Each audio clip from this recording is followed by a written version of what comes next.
येथील जिंतूर तालुक्यातील जिंतूर औंढा महामार्ग रस्त्यावरील मालधानी पाटीजवळ बसने एका पदचाऱ्याला चिरडल्याने दुर्दैवी त्याचा मृत्यू झाल्याची घटना आज दिनांक 5 फेब्रुवारी दुपारी 1च्या सुमारास घडली असल्याची माहिती सूत्राच्या वतीने मिळत आहे। याबाबत ग्रामस्थांकडून मिळालेली अधिक माहिती अशी की जिंतूरहून आसेगाव मार्ग होत परभणीकडे अनेक प्रवासी घेऊन निघालेली बस क्रमांक MH20 BL 1285 ही जिंतूरहून औंढा मार्ग करत थेट या ठिकाणी दुधगावकडे जात असताना मालधानी पाटीजवळ एक पदचारी जात असताना त्याला जोरदार धडक दिली।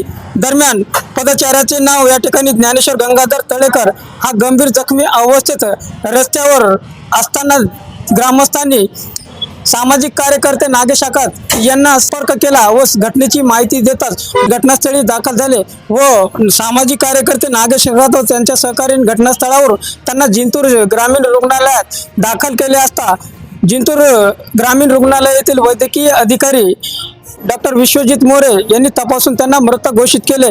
दरम्यान घटनेची माहिती मिळताच मालधानी परिसरातील अनेक नागरिकांनी जिंतूर ग्रामीण रुग्णालयात या ठिकाणी एकच गर्दी केलेली होती। दरम्यान ही घटना घडली कशी आणि घटनास्थळी काय झाले होते यासाठी आपल्यासोबत बोलण्यासाठी आमचे सामाजिक कार्यकर्ते नागेश आकाते त्यांच्याशी आपण संवाद साधणार आहोत। मला ज्यावेळेस कॉल आला की मानधनी पाटीपाशी ॲक्सिडेंट झाला, हां पण काय झाला हे माहीत नव्हतं मला।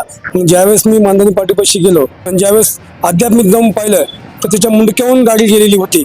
तिथून आम्ही बॉडी उचलली आणि डायरेक्ट ग्रामीण रुग्णालयामध्ये घेऊन आलो तुला आम्ही। डॉक्टरांना मृत्यू घोषित केलं, त्यांना मयत घोषित केलं।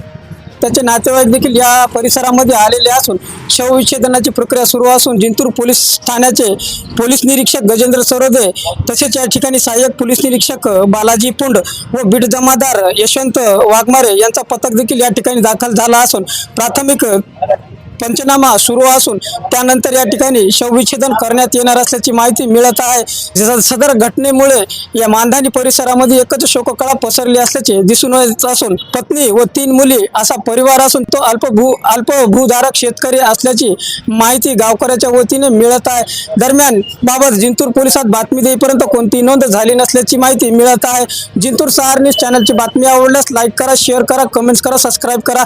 जिंतूर सहार न्यूज चॅनलसाठी मी शेख आलिम, जिंतूर परभणी। धन्यवाद।